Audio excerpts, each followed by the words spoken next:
இப்போது நண்பர் ஒருத்தர் வந்து டெம்பரரி அன்பார் ரிக்வெஸ்ட் எப்படி பண்ணுறதுங்கிறாரு. இது எல்லாமே வந்து பார்த்திங்கன்னா நமக்கு டிஆர்எம் ஆர்டர் என்ட்ரிக்குள்ளே தான் இருக்கும். நம்ம கஸ்டமரோட சர்வீஸ் எதை மாடிஃபை பண்ணுறதுனாலுமே எல்லாமே டிஆர்எம் ஆர்டர் என்ட்ரிக்குள்ளே தான். டிஆர்எம் ஆர்டர் என்ட்ரி கிளிக் பண்ணிவிட்டு கஸ்டமரோட லேண்ட்லைன் நம்பரை வந்து நீங்கள் என்ட்ரி பண்ணிக்கங்க.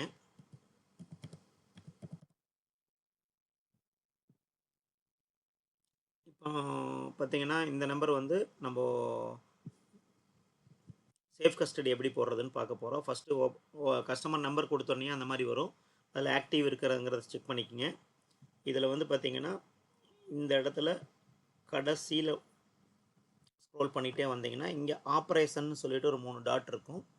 இந்த ஆப்ரேஷனுங்கிற டாட்டை வந்து நீங்கள் கிளிக் பண்ணிங்கன்னா உங்களுக்கு இந்த மாதிரி ஒரு பேனல் ஓப்பன் ஆகும். இதில் வந்து மோடிஃபை சர்வீஸ் இருக்குது, change of indicator, modify plan மாற்றுறது இதுக்குள்ளே தான் இருக்குது. பிளான் மாற்றுறது கூட கேட்டிருந்தாங்க. இது கொஞ்சம் லென்த்தி வீடியோ, கஸ்டமரோட ஓடிபி எல்லாம் தேவைப்படுங்கிறனால தான் பிளான் மாற்றுறது வீடியோ யாருமே எங்கிட்ட பிளான் சேஞ்சிங்க்கு வரல. பிளான் சேஞ்சிங் எதாவது இருந்ததுன்னா யாராச்சும் சொல்லுங்க, அவங்க பேனலில் கூட வந்து நம்ம போட்டு ஒரு வீடியோ க்ரியேட் பண்ணிக்கலாம். இதில் பாருங்கள், சேஃப் கஸ்டடி ரிக்வெஸ்ட் அப்படின்னு சொல்லி ஒன்று இருக்குது. சேஃப் கஸ்டடி ரிக்வெஸ்ட் பொறுத்த வரைக்கும் பார்த்தீங்கன்னா நீங்கள் இந்த டிஎஸ்சிஎம்மில் போட்டிங்கன்னா அடுத்த செகண்டே சேஃப் கஸ்டடிக்கு மாறிக்கும். அதே மாதிரி கஸ்டமர் கூப்பிட்டு உங்கள்கிட்ட எப்போ சேஃப் கஸ்டடி ரிலீஸ் பண்ண சொல்கிறாங்களோ இந்த போர்ட்டலில் போய் ரிலீஸ் கொடுத்தீங்கன்னா அடுத்த செகண்டுமே ரிலீஸ் ஆகிக்கும். அதுக்கு ஒரு சார்ஜஸ் வரும். இப்போதைக்கு பார்த்தீங்கன்னா நமக்கு இந்த நம்பருக்கு வந்து நம்ம சேஃப் கஸ்டடிக்கு போடும்போது கூட ஒரு சார்ஜ் வரும். இது என்னோடய பர்சனல் நம்பரில் தான் போடுறோம், வீட்டுக்கு யூஸ் பண்ணுற நம்பர் தான் நான் போடுறேன். இதில் வந்து மந்த்லி பிளானு மற்றதெல்லாம் 3 பிளான் இருக்குது. அதில் ஆஃப் ஏலி இருக்கும், மந்த்லி இருக்கும், ஆனுவல் இருக்கும். மந்த்லிங்கிறது மாதம் மாதம் ரூ. 90 ப்ளஸ்ஸு ஜிஎஸ்டி அந்த மாதிரி வரும். ஆஃப் ஏலிக்கு வந்து பார்த்திங்கன்னா 499 ப்ளஸ் வரும். ஆனுவலுக்கு வந்து 799 ப்ளஸ் ஜிஎஸ்டி வரும். அந்த மாதிரி வரும். நம்ம இப்போ மந்த்லி செலக்ட் பண்ணிக்கிறோம். பண்ணிவிட்டு இதில் வந்து கஸ்டமரோட ஓடிபியே கேட்காது சேஃப் கஸ்டடி பொறுத்த வரைக்கும். ஸோ வந்து நீங்கள் வந்து டைரெக்டாகவே போட்டுக்கலாம். பேப்பர்லெஸ்ங்கிறத வந்து எஸ் கொடுத்துக்குங்க. பேப்பர்லெஸ்ங்கிறத செலக்ட் ஆகலை. இப்போ போய்ட்டு இதில் நெக்ஸ்ட் கொடுத்தீங்கனாலே சேஃப் கஸ்டடி வந்து இது ஆக்டிவேட் ஆயிடுச்சு. இப்போ கஸ்டமருக்கு வந்து பார்த்திங்கன்னா இது சேஃப் கஸ்டடி ஆயிடுச்சு. டிவரால் போய் செக் பண்ணி பார்த்தோம்னா சேஃப் கஸ்டடியில் தான் இருக்கும். திருப்பி இந்த சேஃப் கஸ்டடியை நம்ம எப்படி ரிலீஸ் பண்ணுறதுங்கிறத சொல்கிறேன். சேம் அதே மாதிரி தான் நீங்கள் டிஆர்எம் ஆர்டர் என்ட்ரிக்குள்ளே வர்றீங்க. சேம் அதே கஸ்டமர் நம்பரை போட்டுக்கிறீங்க. எந்த நம்பருக்கு நீங்கள் பண்ணணுமோ அவங்களோட லேண்ட்லைன் நம்பர் போட்டுக்கிறீங்க. போட்டுட்டு இதில் எப்போவுமே ஆக்டிவ் அப்படின்னு இருக்கிறத தான் செலக்ட் பண்ணுறீங்க. செலக்ட் பண்ணிவிட்டு ஓகே கொடுக்குறீங்க. சேம் அதே மாதிரி அந்த ஆப்ரேஷனுக்குள்ளே தான் போகணும். அது கடைசியில் இருக்குது.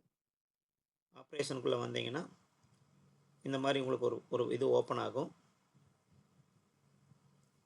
கொஞ்சம் போர்ட்டல் ஸ்லோவாக இருக்குது, இன்னும் கலரிங் வரல.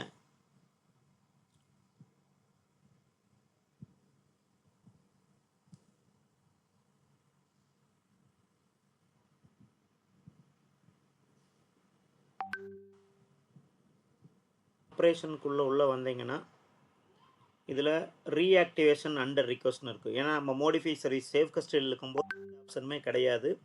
இது சேஃப் கஸ்டடியில் இருக்கிறனால நமக்கு ஒன்லி அதை வந்து ரிலீஸ் பண்ணிவிட்டு தான் மற்ற பிளான் சேஞ்சோ மற்ற மொபைல் நம்பர் சேஞ்சோ எதுவுமே பண்ண முடியும். ஸோ ரீஆக்டிவேஷன் அண்டர் ரிக்வெஸ்ட்னு சொல்லி ஒன்று கொடுத்தோம்னா இந்த மாதிரி ஓப்பன் ஆகும். இந்த மாதிரி ஓப்பன் ஆகும். இதில் ஸ்க்ரோல் டவுன் பண்ணிட்டு வந்துட்டு இங்கே நெக்ஸ்ட் அப்படிங்கிற ஆப்ஷனை கொடுத்தீங்கன்னா இந்த மாதிரி வரும். அதாவது என்னென்னா இந்த எல்லாமே வந்து 2-வே பிளாக் இருக்கும். Incoming out going voice internet எல்லாமே பிளாக்கில் இருக்கும் அதனோட ஸ்டேட்டஸு. இதில் நெக்ஸ்ட் கொடுத்தீங்கனாலே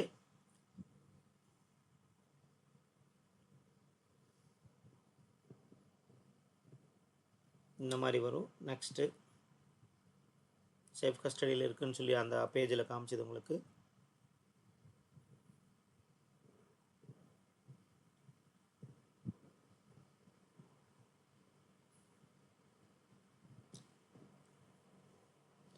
தென் அதில் நெக்ஸ்ட்டு கொடுத்தீங்கன்னா போர்ட்டல் கொஞ்சம் ஸ்லோவாக இருக்குது.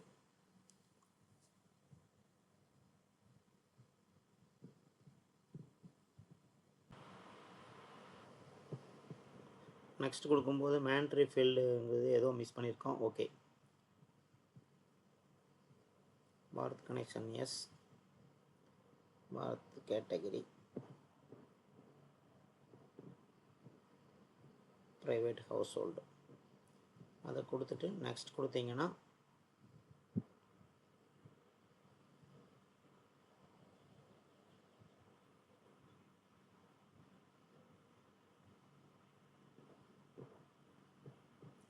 செலக்ட் கூட்ஸ் கேட்கும். அது நியூ ஆர்டர் போடுற மாதிரி தான் கொஞ்சம் இதில்.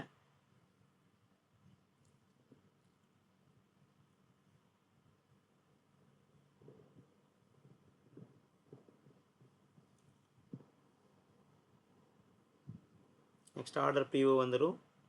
அதுக்கப்புறம் நீங்கள் நெக்ஸ்ட் கொடுத்துட்டிங்கன்னா அதில் என்னென்ன கேட்குதோ எல்லாமே நெக்ஸ்ட் கொடுத்துட்டு வந்துட்டிங்கன்னா அதில் மேனுவலாக எதுவுமே மேக்ஸிமம் என்ட்ரி பண்ணுற மாதிரி இருக்காது.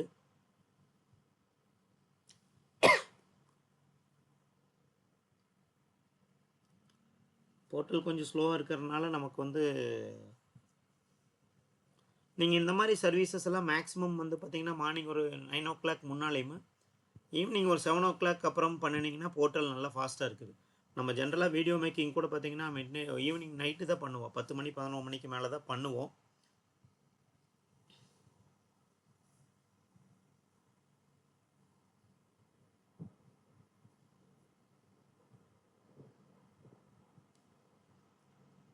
ஆர்டர் ப்ரீவியூக்கு அப்புறம் சப்மிட் கொடுத்துருக்கோம்.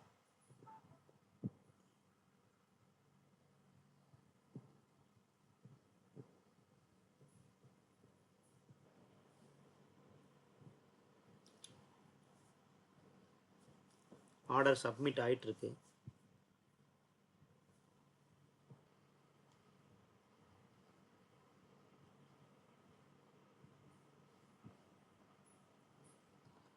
ஃபைனலாக ஆர்டர் வந்து இந்த மாதிரி ஆர்டர் சக்ஸஸ்ஃபுல்லின்னு வந்துடும். அதுக்கப்புறம் கனெக்ஷன் வந்து ஆக்டிவேட் ஆயிரும். நீங்கள் ஒன்ஸ் ஒரு 2 நிமிஷத்துலேயே உங்களுக்கு கனெக்ஷன் ஆக்டிவேட்டும் ஆயிடுது. டிவிரால் போய் நீங்கள் செக் பண்ணிக்கலாம். தேங்க்ஸ் ஃபார் வாட்சிங் வீடியோ.